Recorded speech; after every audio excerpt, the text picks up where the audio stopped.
about the impact of Spain's new plan on Brits and the housing market in that country. I'm joined now by Spanish expert property and the CEO of Cloud9 Properties, Sean Woolley, who's in Marbella. Sean, welcome to the show. So, is this going to have Brits pulling out their hair?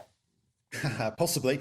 I think what we have to remember is that the figures aren't that impressive when it comes to the numbers of golden visas that have actually been obtained. So our figures are slightly delayed. We can only go back as far as the end of 2021. And since 2013 to 2021, in terms of the amount of golden visas issued to Brits, it was only 177.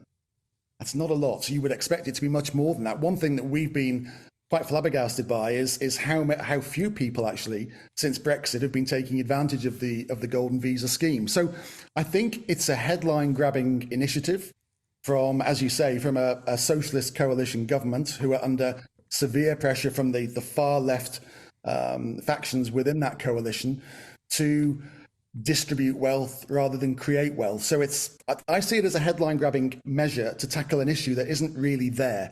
Sure, there are other pressures on the Spanish property market, again, from outsiders and from foreigners, but the golden visa ticket really wasn't that used. It wasn't that controversial, and nobody really talked about it too much.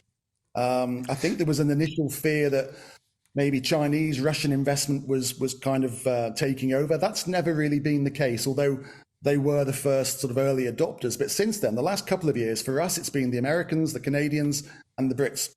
They're the ones who've been using it. But as I say, not to the extent that you would imagine. And Sean, do you think it's fair to say that during the difficult times, of course, the economic crash, when Spain was on its haunches, it was welcoming foreign investment, it was rolling out the red carpet for Brits to come in, and now they have a change of government, they're trying to penalise foreign buyers. Does that send out, does it spook the market? Is it bad for property and the movement of it? Yeah, I think anything like this is bad. It's something that we now have to explain to our clients. What I do think we will see until this is ratified is we'll see a glut of interest from Brits, Americans, those, beyond the EU confines, who will be looking to secure this golden visa. Because we're looking at, in the Spanish system, it's probably going to be 6 to 12 months before this gets ratified and passed into law. So there's still time to do it. But it's just such a shame because there are other things that could have been tackled that are being tackled. Things like the influx of holiday rentals in city centres, which I know is an issue in the UK as well.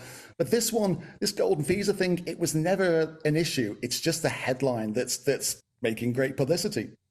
And Sean, for Brits who might have a few bob who are looking to invest in Spain, in the Spanish property market, is this going to send the wobble out, or is it still a sound investment?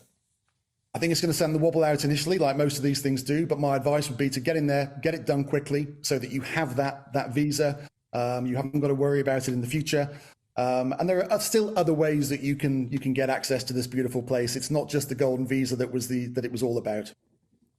Sean Woolley, thank you for joining us, CEO of Cloud9 Properties in Marbella. I tell you what, Sean, if nothing else, I've got definite weather envy. You must be loving it out there. It hasn't stopped raining for weeks here. All the best, Sean Woolley, live from Marbella. Thank you.